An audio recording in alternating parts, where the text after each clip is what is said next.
होता उम्र के हिसाब से। ओके, आज कॉपी कंप्लीट कर दो सब जन, 2 दिन के बाद लेके जाओ। ये वीक संडे के पहले कभी भी तुम्हारा पेपर रहेगा, बताऊंगा नहीं, ठीक है? इतना बता दिया। ऐसा हो सकता है तुम कल क्लास में आओ और मैं बोल दूंगा पेपर है, पेपर डिस्ट्रीब्यूटर लिखना चालू कर दूंगी। ऐसा भी हो सकता है, ऐसा भी सैटरडे को भी हो सकता है पेपर, ठीक है? तो कोई भी दिन पेपर होगा पर संडे से पहले हो जाएगा। Is that clear?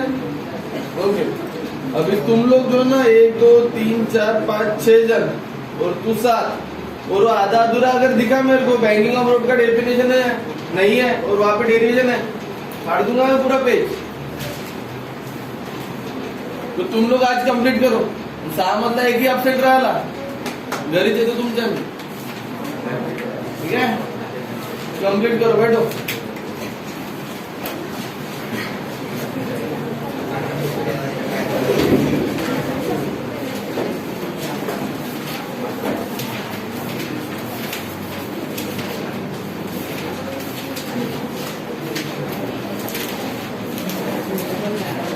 हाँ, अभी नए लोग कौन है, थोड़ा खड़े हो जाओ जरा। 1 2 अजून एक पोरगी होती ना का, बॉयज में कौन था नया? नया है वो।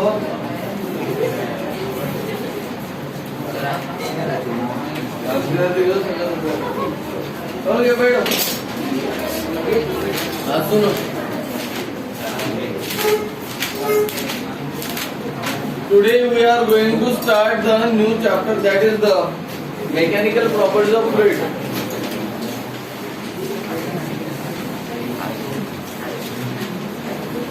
Close your books everyone and pay attention here. Stop talking.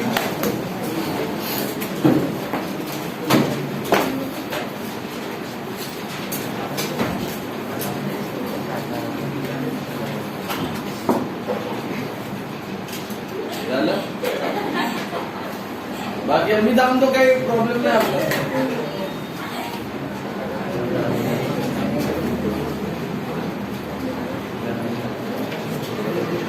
Mechanical properties of fluid, word को डिफरेंशिएट करो 2-3 हिस्सों में। मैकेनिकल, मैकेनिक्स क्या होता है ये समझना चाहिए। प्रॉपर्टीज मीन्स एवरी पता है इंपॉर्टेंट थिंग्स ऑफ फ्लूइड। और फ्लूइड क्या है, तो सबसे पहले ना मैकेनिकल या मैकेनिक्स के बारे में बता देता है, जो ऑलरेडी बता दिया, इसके पहले पढ़ चुके हैं। Fluid is the new thing for us, ठीक है? मैकेनिकल समझने से पहले मैकेनिकल से रिलेटेड 4 वर्ड्स होते हैं। सबसे पहला होता है काइनेमेटिक्स, ठीक है? फिर होता है डायनामिक, स्टैटिक और मैकेनिक्स। एक ही माँ बाप के 4 बच्चे जास्त पॉपुलेशन झालं का, है ना? मोशन के दुनिया में मोशन अगर उसके पेरेंट्स हैं तो ये इसके 4 बच्चे। तो सबसे पहला static. Static means at rest और constant, okay, not moving. Then kinematics. Kinematics is the branch of physics deal with the study of motion only, सिर्फ motion, distance, displacement, speed, velocity and acceleration, यही 4 चीजें आएंगी kinematics में, not more than that. Word देखो अभी कैसे खेल रहा मैं वर्ड्स के साथ। Kinematics is the branch of physics deal with the study of motion only, motion से ही रिलेटेड स्टडी, मींस उसका distance, displacement, speed, velocity and acceleration, बस इतना ही चेंज आएगा। फिर उसके बाद dynamics. What is the meaning of dynamics? Dynamics are nothing but the cause. आता आप खुद बोलून रहा, दिल्ली रफ कर दिया। कॉज क्या है बोले तो? मोशन क्या है? हाथ क्या एक जगह से दूसरी जगह मूव है ना? डिस्प्लेसमेंट है ना, सब कर्व का विद सर्टेन वेलोसिटी, बराबर है? तो dynamics nothing but the cause. तो फिजिक्स के लैंग्वेज में डायनामिक्स कौन हो गया? डायनामिक्स हो गया फोर्स, मोमेंटम, पावर, ये डायनामिक्स है। Take a arrow, stretch on go, है ना, यहां से यहां तक खींचा, डिस्प्लेसमेंट, जस्ट रिलीजिंग, नहीं मारता ना तेरे को, just releasing. Are you getting this point? So this is the potential energy. Potential energy है कॉज फॉर मोशन। न्यू है का तू लवकर येत जा ना, बस बस बस बस बस, है की नाही? So the thing is that dynamics are nothing but the cause. तो cause क्या है? यहाँ पे potential energy. You are playing a football, kicking the ball. Ball is moving from one place to another place. Why? You are kicking the ball, na? You are applying some force over there. That's why ball is moving from one place to another. So force is the cause. Are you getting my point? So force, momentum, potential energy, kinetic energy, any form of energy. These are the causes, nothing but the dynamics. तीन word बताया मैंने। पहले क्या बताया? Static, फिर क्या बताया मैंने? काइनेटिक्स, काइनेमेटिक्स, फिर क्या बताया मैंने? Dynamics. Then what is mechanics? Mechanics is the branch of physics deal with the study of motion as well as energy. Motion as well as energy. जैसे बहुत बात कर रहा था आपसे, मोशन भी हो गया, कॉज भी था, बात कर रहा था, और जहां पे इसको गिरी वहां पे दो चीज हुई। जहां पे पड़ी उसको गरम गरम लगाऊंगा, वहां पे यार एक्सपेरिमेंट कर लगता है ना। तो गरम गरम means heat, form of energy, और चट से आवाज भी आएगा, साउंड एनर्जी, तो form of energy. Getting the point? तो वहां पे क्या, काइनेमेटिक्स भी हुआ, वहां पे डायनामिक्स भी हुआ, वहां पे मैकेनिक्स भी हुआ। मोशन प्लस एनर्जी जहां पे आता है ना, वो टर्म आता है अंडर द मैकेनिक्स। समझ में? मैकेनिकल इंजीनियरिंग क्या पढ़ाते वहां पे? क्या पढ़ते 4 साल में? एनर्जी का इन्वॉल्वमेंट होगा ही मोशन के साथ। Are you getting this point? So अपना हेडिंग था मैकेनिकल प्रॉपर्टीज ऑफ फ्लूइड। तो मैकेनिकल मीन्स अभी तुम जो कुछ भी पढ़ोगे वहां पे मोशंस होंगी, वहां पे एनर्जीज होंगी, उसके कॉजेज भी होंगे। कॉजेज हमेशा हिडन होते हैं, कॉजेज हमेशा हिडन होते हैं। Are you getting this point? पक्का? तो mechanical properties of fluid, then what is the meaning of fluid? Fluid क्या है? नॉर्मली हमारे दिमाग में fluid means liquid, fluid means liquid, but ऐसा नहीं है। फ्लूइड का टेक्निकल डेफिनेशन उन्होंने बताया, the substance that can flow known as the fluid. ऐसा मटेरियल जो फ्लो हो सकता है उसको हम फ्लूइड बोलेंगे। जैसे फॉर एग्जांपल अपने पास एक बहुत बड़ा प्लेट है, ठीक है, अब उसमें लिक्विड डाल दिया अपन ने, तो एक जगह पे रहेगी क्या? मूव होगा ना। उसमें शक्कर डाल दिया तो एक जगह पर रह सकता है, सॉलिड फॉर्म है ना। 10 साखरेचं पाणी केलं तर साखरेचं पाणी पाक गुलाबजामुन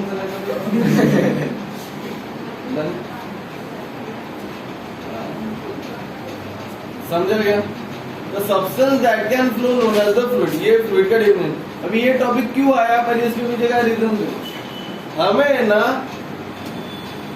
11-12 का अगर सिलेबस कंसिडर करें, या JEE नीट का, या कोई भी कॉम्पिटेटिव जिपमर वगैरह जितने भी कॉम्पिटेटिव एग्जाम्स है जो तुम 12th के बाद देते हो, तो वो पूरे करिकुलम में प्रॉपर्टीज ऑफ मैटर है ना। तो how many state of matter exist? बड़ा बड़ा देखा जाए तो 3 और, ठीक है, solid, liquid, gases and plasma. वो साइंसलन कंडेंसेशन तुम तो 5 साल नहीं पढ़ोगे अभी, वो साइंसलन कंडेंसेशन ना, तुमको प्लाज्मा के बारे में भी है, ठीक है। तो तुम लोग मेनली 12th स्टैंडर्ड से कहाँ तक कॉन्सेंट्रेट करोगे? Solid, liquid and gases, okay, solid, liquid and gases. तो सॉलिड की प्रॉपर्टी हम इलास्टिसिटी 11th स्टैंडर्ड में पढ़ चुके हैं, बराबर कि नहीं?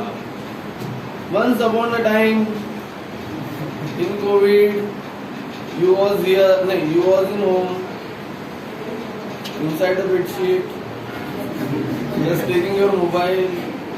आठवते का? होता तो एक काळ बरा होता राहिला है ना. गुला केला नाही केला, उठला नाही उठला, डोळे पुसत पुसत घेतला मोबाईल हातात, मागचा बोलून राहिला, आम्ही ऐकून राहिलो है कि नहीं. तो वो टाइम पे अपन ने पढ़े. मेरे को लगता है ऑफलाइन में भी हुआ है वो टॉपिक. कुछ लोग आते थे यहाँ पे बैठने के लिए. तो मैकेनिकल प्रॉपर्टीज ऑफ सॉलिड में हम इलास्टिसिटी एंड प्लास्टिसिटी, ये दो प्रॉपर्टी पढ़े. सॉलिड की बहुत सारी प्रॉपर्टीज है. Elasticity, plasticity, malleability, ductility, brittleness, conductivity, thermal conductivity, electrical conductivity, बहुत है. तो ये सारे प्रॉपर्टीज में एक प्रॉपर्टी पड़े इलास्टिसिटी मेनली, और प्लास्टिसिटी उसको कॉम्प्लीमेंट्री होती. ठीक है.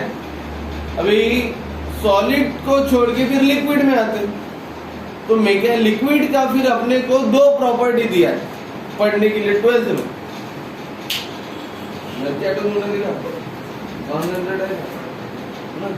लिक्विड की दो प्रॉपर्टी दिया अपने को पढ़ने के लिए. यहाँ पहला दिया है mechanical properties of fluid, fluid viscosity दिया है, और दूसरा दिया है सरफेस टेंशन.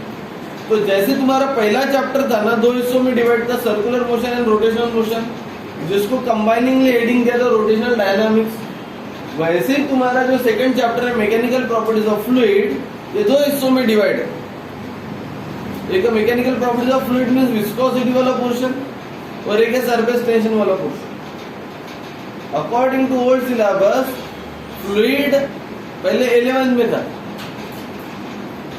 और सरफेस टेंशन तुम्हारा 12th का चैप्टर था. अभी कंबाइन कर लिया.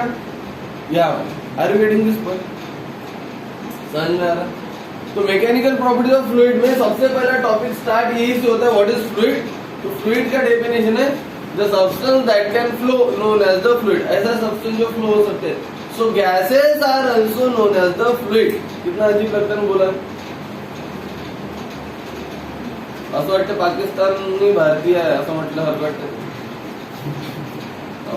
जब हम अब तक जिनको दुश्मन समझते थे या समझते हैं, अभी हम उनको ही अपने लोग बोलते कितने अजीब बात है ना.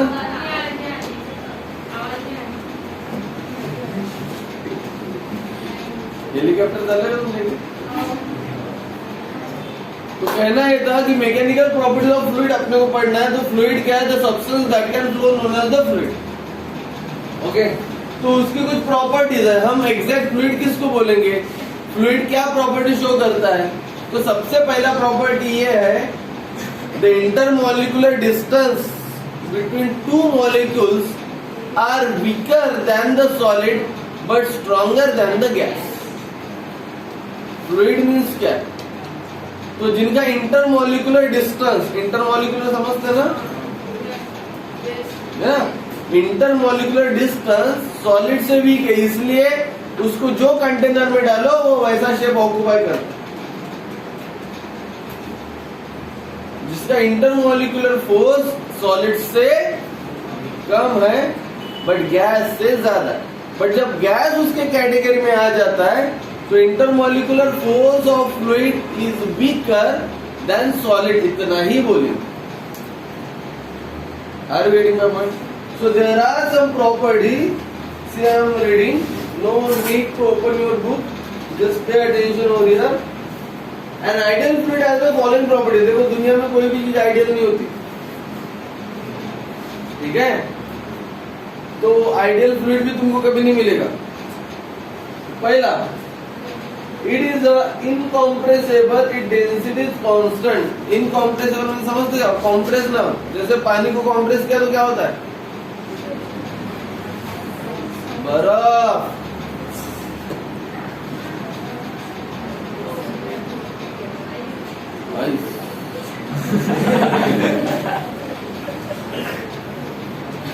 वाटर को कंप्रेस किया तो आइस बनता, एंड वाटर को हीट किया, एक्सपांड किया तो नहीं करे लोअर क्लास मध्ये. तो ideal fluid is incompressible. It density is constant. How?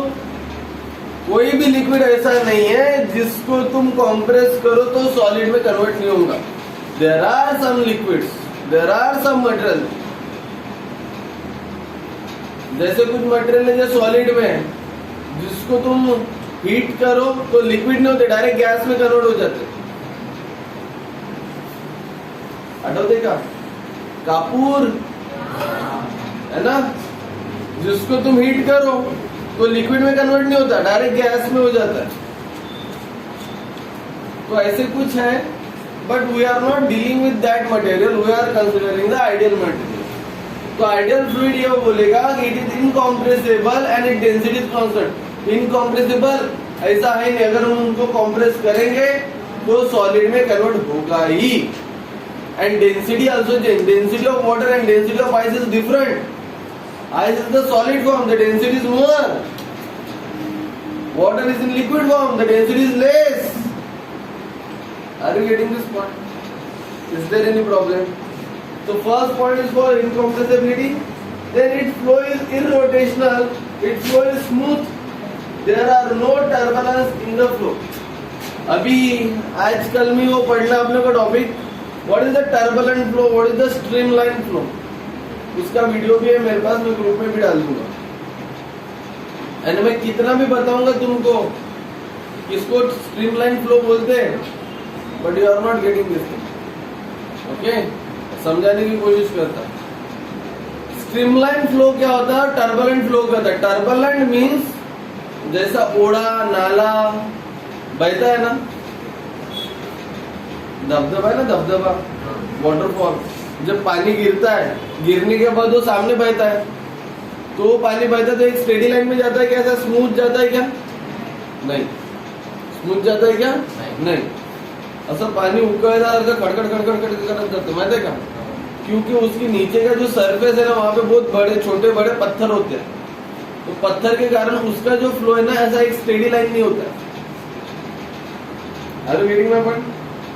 तो अगर ऐसा पानी जा रहा है, जैसे फॉर एग्जांपल तुम अपने घर का टैप ओपन करो और उसको एक पाइप लगा दो, पाइप, ठीक है, और टैप ओपन करो और बहुत फोर्स से पानी आ रहा, तो पानी भी जो टैप से नल से पाइप से जाएगा ना, वो भी स्ट्रीमलाइन नहीं है, that is a turbulent flow.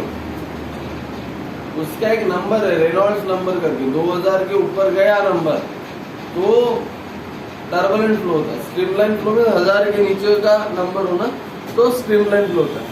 अभी स्ट्रीमलाइन फ्लो क्या होता है, एकदम स्मूथ, यानी पानी बह रहा है, तुमको ऐसा लगेगा नहीं कि पानी बह रहा है, ऐसा लगेगा कि ग्लास का कोई लेयर बना है,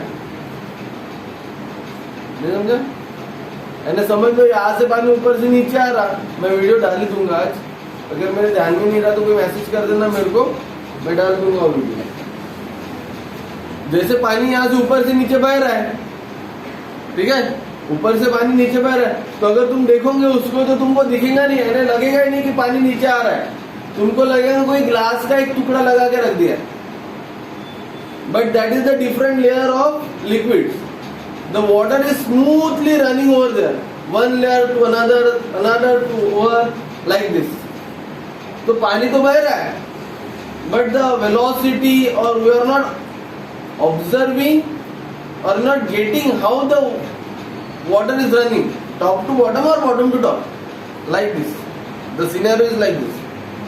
It is a streamline flow, it is a steady flow.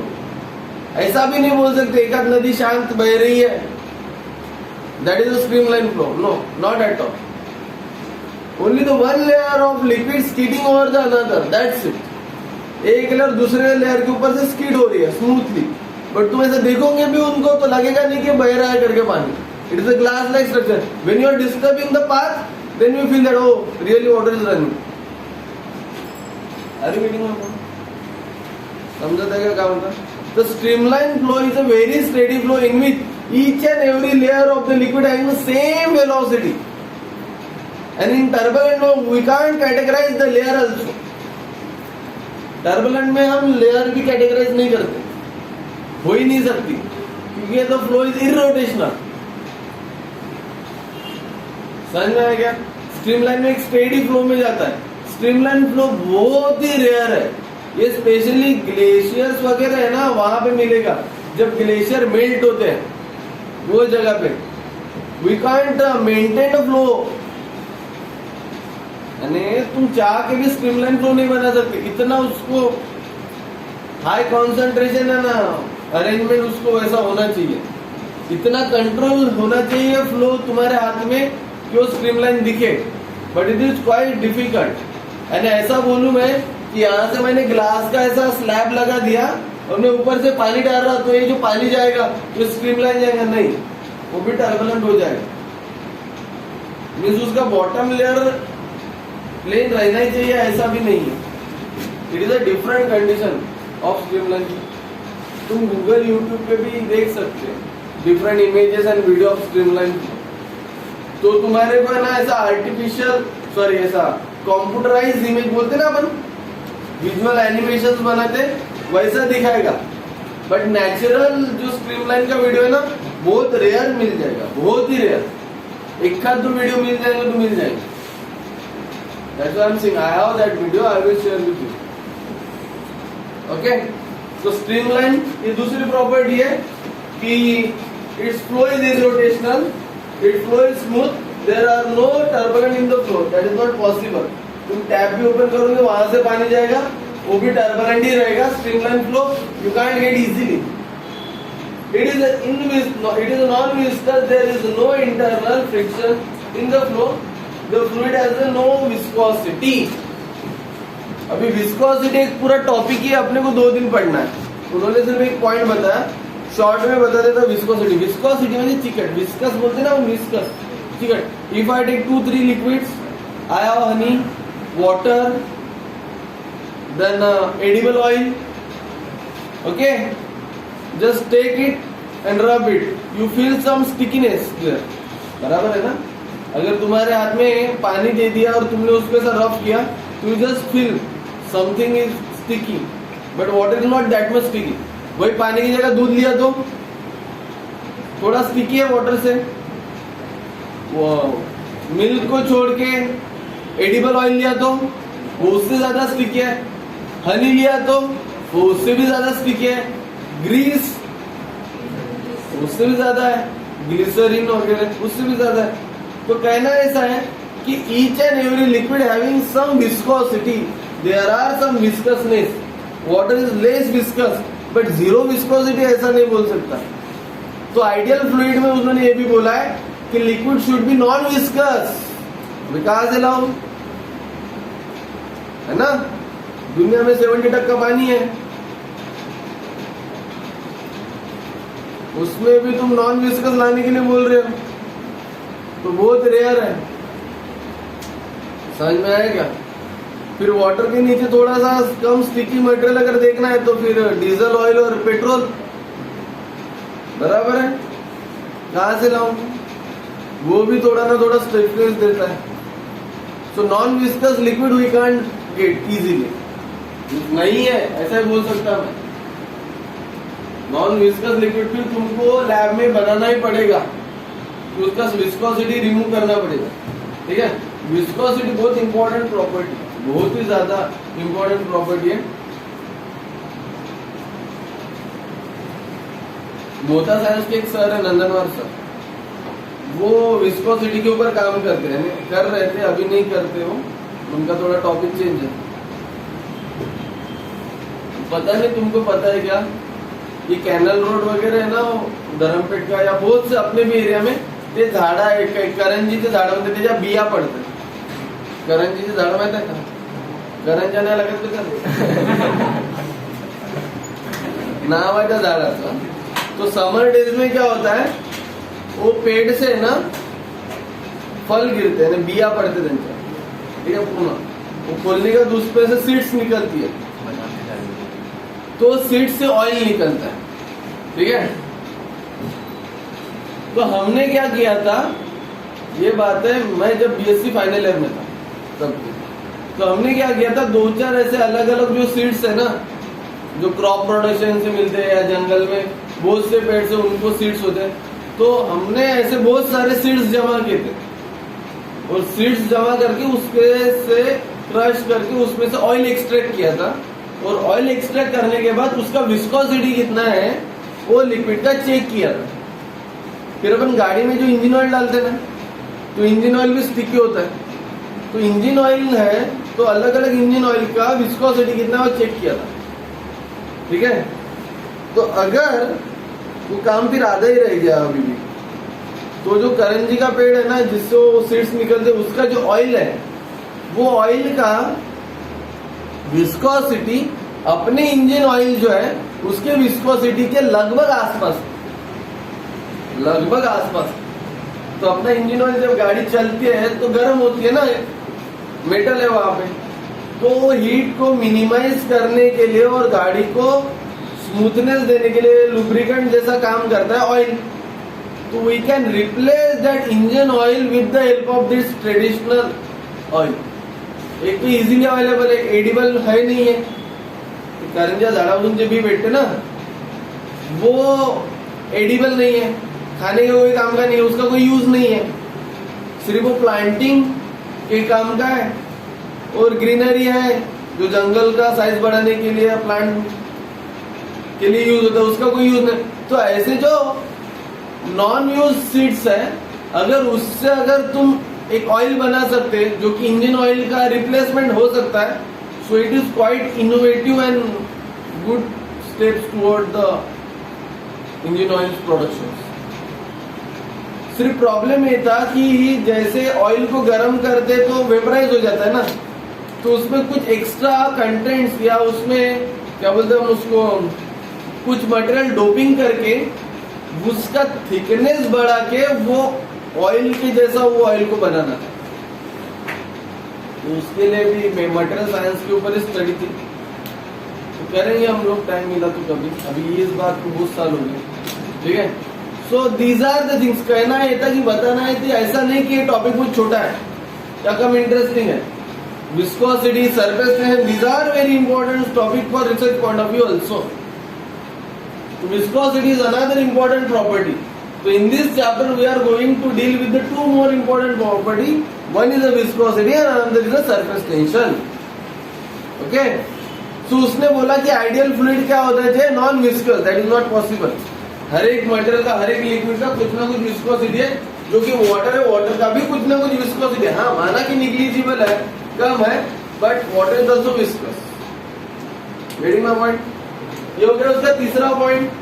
फिर चौथा बोला उसने, it's flow is steady, the velocity and each point is constant in time. Flow is steady means flow streamline होना चाहिए, ऐसा उसने बोला। पहले पॉइंट को मैंने, दूसरे पॉइंट को मैंने बड़ा किया ना, उसने इरोटेशनल बोला, तब मैंने उसमें स्ट्रीमलाइन क्या होता है, टर्बुलेंट क्या है, दोनों भी बताया। तो उसने फोर्थ पॉइंट डायरेक्टली लिखा कि flow should be streamlined, steady, the velocity should be constant. That is not possible. These things happen naturally due to natural climatical conditions and all. I am not saying it is not possible. It is quite difficult to maintain the flow. It is quite difficult to maintain the flow. That's why I am saying it is not possible. Not possible means कभी भी नहीं कर सकते, ऐसा नहीं। It is quite difficult to maintain the flow, that is the velocity of each and every layer is constant and flow should be streamlined, means the Reynolds number must be less than 1000. अभी Reynolds number क्या है ना, ये आएगा सामने topic में, कहना ऐसा शॉर्ट में इतना ध्यान में रखो कि कोई भी लिक्विड का फ्लो अगर 1000 से नीचे है then that flow is streamlined, and कोई भी लिक्विड का flow, if the flow of liquid is greater than 2000, it is a real number, pure number, is greater than 2000, the flow is turbulent. If means what is the meaning of 1000 and 2000? What it means? It means that whenever number is going from 1000 to 2000 rate, it means that the streamline flow converted into turbulent. 1000 के नीचे का number है तो flow क्या है, streamline. 2000 के ऊपर का नंबर है तो फ्लो क्या है, टर्बुलेंट। और अगर वो नंबर चेंज हो रहा है 1000 से 2000 के बीच में, that is the streamline convert into. समझ में आ रहा है? जैसे तुम जब बच्चे थे तब तुम्हारा हाइट था 2 फीट 3 फीट, है ना? अभी किसी का 5 फुट 5 इंच 5 6 5 8 तक गया होगा, और भी बढ़ सकता है 1-2 साल। तो यू आर इंक्रीजिंग ना आफ्टर वो सर्टन एज। 21-22 के होने के बाद तुम्हारा हाइट बढ़ेगा क्या? 20 के बाद ही नहीं बढ़ता वैसे, 18-19 के बाद। 20 के बाद बढ़ेगा क्या? हो गया steady. That is the another getting my point. Okay, तो ये कुछ प्रॉपर्टी थी जो स्ट्रीमलाइन की थी, सॉरी फ्लूइड की थी। देन ये जो 4 प्रॉपर्टी पढ़ी मैंने, open your book page number 26।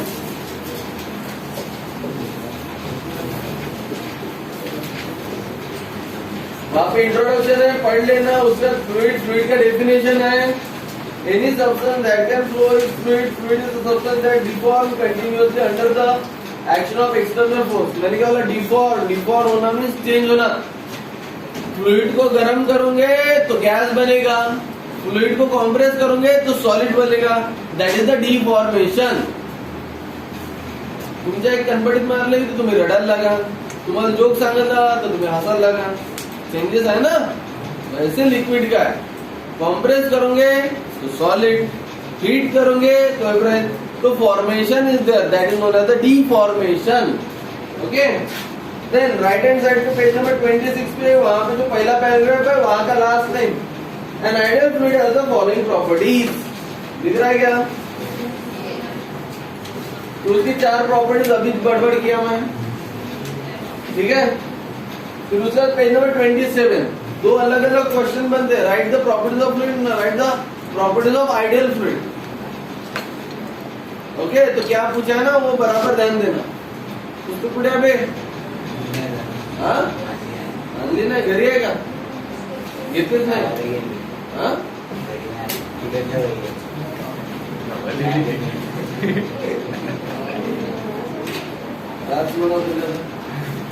Properties of fluid में 3 प्रॉपर्टीज है। पहली प्रॉपर्टी है, they do not oppose deformation, they get a permanent deform, that is not possible. They are ability to flow, obvious fluid का definition is the substance that can flow. Then they are ability to take a shape of the container, बराबर है ना, जिस container में डालो वैसा shape वो ले लेगा, that is the fluid. Then एक ब्रांच है फिजिक्स का फ्लूइड से related, the branch of physics deal with the study of fluid at rest, known as the hydrostatic. Hydro means water, static means rest. समझ में आएगा? ये fluid से और एक बात मेरे को बताना था, शेयर करना था। अभी 2-4 दिन पहले, 2-4 दिन पहले एक स्कूल है नागपुर की, नारायण टिमोगर, अच्छी स्कूल है। वहां पे ना एक साइंस एक्सपो था, तो एक लड़की ने प्रोजेक्ट बनाया था। Idea is quite innovative. She is recycling the water, waste water into clean water. ठीक है, गडकरी साहब ने बहुत बड़ा प्लांट डाला है ना, ठीक है। उससे भी बड़े बड़े प्लांट है ना सऊदी में, सऊदी दुबई वो साइड में, वो लोगों का प्लांट इतने बड़े कि अपने यहाँ के जो थर्मल पावर स्टेशन वगैरह ना बड़े बड़े, उतने बड़े बड़े वाटर प्यूरिफाइंग के प्लांट है उनके, क्योंकि उनके पास ड्रिंकिंग वाटर अवेलेबल नहीं है, पूरे कंट्री में नहीं है। तब भी उनके पास they are providing 24 hour clean drinking water to their society. कितनी बड़ी बात। अरे उनके पास एक पानी का झरा नहीं है, एक नदी नहीं है वहां पे, ठीक है, ड्रिंकिंग वाटर का कोई नेचुरल सोर्स नहीं है, तब भी उनके पास पीने के लिए 24 घंटे, जो भी बोलते हैं ना उधर पानी नहीं है, पानी की किल्लत है, बिल्कुल भी नहीं। उन्होंने क्या किया, टेक्नोलॉजी इतना एडवांस कर दिया, कौन से कंट्री से लाया उसका भी मेरे को नाम पता है। तो उन्होंने क्या किया, सी वाटर जो है, सी वाटर में 60% सबसे ज्यादा होता है, तो इतना प्यूरिफाई कर रहे, पानी को इतना प्यूरिफाई कर रहे कि पूरा सी वाटर को ड्रिंकिंग वाटर में कन्वर्ट कर रहे। तो उसके लिए उनके जो प्लांट्स है ना, वो अपने कोराडी पावर स्टेशन से भी बड़े बड़े, और पूरे कंट्री में। समझ में? तो वो है बेस्ट से best. Same thing Indian government ने स्पेशली यहाँ नागपुर में भी हो रहा है, ठीक है। जितना भी सीवेज वाटर है ना अपना, सांड पानी जल मानते अपन, उसको प्यूरिफाई करके ड्रिंकिंग वाटर में कन्वर्ट कर रहे हैं। और अपने को प्रोवाइड भी किया जा रहा है। हाँ, तो इजिप्ट में कुछ 1350 साल में उनका एक सिस्टम था, एक नेचुरल सिस्टम, तो उसका यूज करके जितना भी सीवेज वाटर या वेस्ट वाटर है उसको रिसाइकल करके ड्रिंकिंग वाटर में कन्वर्ट होता है। तो उसके ऊपर उसने बनाया था। तो मैंने उसको ऐसे ही पूछा कि अगर मैं तुमको हाइड्रोजन दे दूं, वाटर का फॉर्मूला क्या H2 है ना, अगर मैं तुमको हाइड्रोजन सिलेंडर दे दूं और ऑक्सीजन सिलेंडर दे दूं, so can you form a water molecules और water? She is on class 8 only, 8 CBSE। तो अगर मैं तुमको हाइड्रोजन और ऑक्सीजन के सिलेंडर दे दूं, गैस है ना, H2O वाटर है, तो तुम बना पाओगे क्या?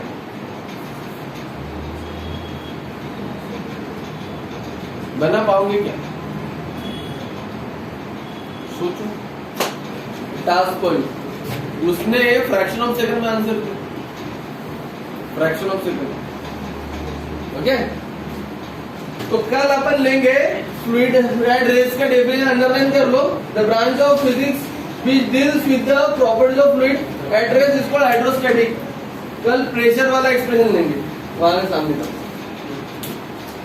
इतने मस्त मस्त प्रोजेक्ट है वहां पे, मैं जस्ट करने गया था उनको, तो बहुत जबरदस्त प्रोजेक्ट बना। लग ही नहीं रहा था क्लास 7 10 तक के बच्चे।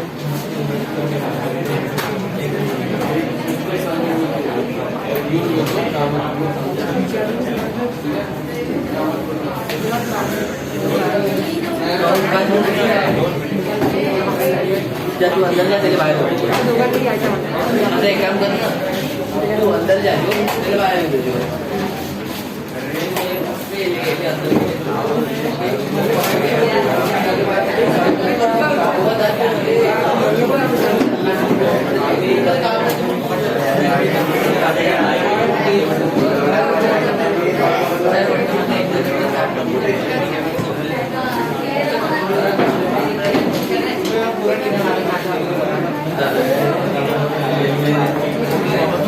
दाखव